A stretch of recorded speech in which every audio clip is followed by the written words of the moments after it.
Next step, according to the manual, is these twine finger adjustments, right? So we're going to roll this back around, trip the knotter again, and get those twine fingers right to the point before they trip, and we're going to adjust them at that point. Once again, you guys don't want to watch. So I'm right here where this twine finger is about to trip, right?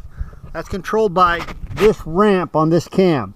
So as soon as this bearing goes up this ramp right here, that's going to lever this down, which is going to shove this over.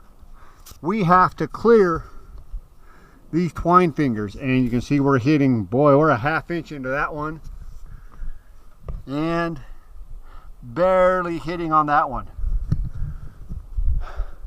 Now I'm sure that when I welded up those twine needles, I didn't get them off by a ½ and a ¼ inch. I haven't ever adjusted this part of this baler. It's the first time I've gone through this procedure step by step.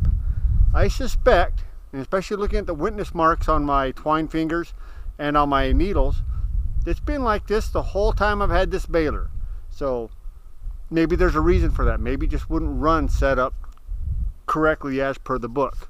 But we're going to try that. We're going to try to get it as per the book, and then we'll test it. So I'm going to loosen these two nuts right here, slide this back till I have that 1/16 clearance between the needle and the finger. It just wants to breeze right by there, right? Just whisper. So we're going to do that on both of these twine fingers. Give me a minute. Broke loose both adjustment screws and this lock nut on this pivot arm, right? So that I don't have that spring tension pulling it back.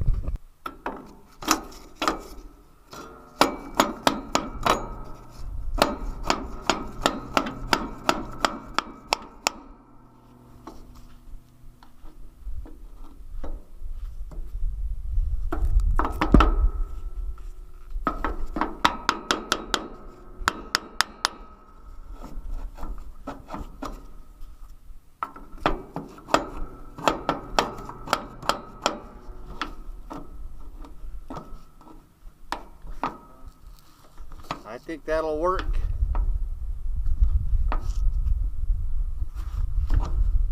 On the twine finger side,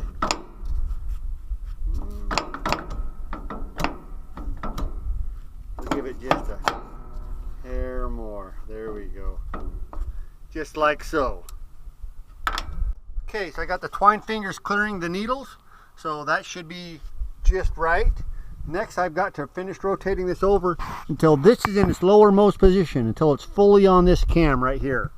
Then I'm going to manually push these twine fingers over and tighten the lock nuts, right? So I push it all the way over, full load over, tighten the lock nuts, and then verify. Actually, I'll tighten the lock nuts when I verify the clearances. So let's roll this over and see what we have. Bearing is in the lowest position, fully on that cam. Push your twine finger all the way over. There we go, like so. Adjust my lock nut. You notice I got some rat bites out of this one. I think that's what caused it, was those twine fingers impinging on those needles, and it busted that up.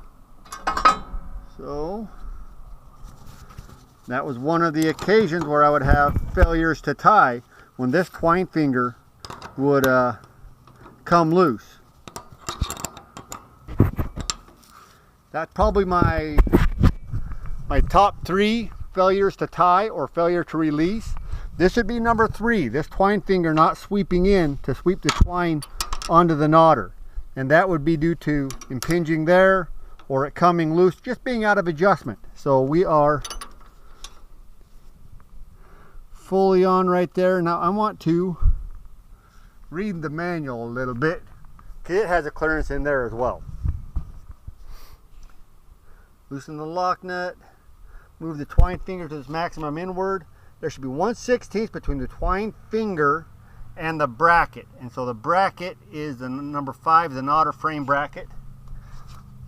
This bracket right here. Yep. So I've gotten supposed to have a 1/16 of an inch between there. So not quite full bore all the way over, just a little, just stop before you smash into stuff. So I'm going to back that off just a hair and snug it down.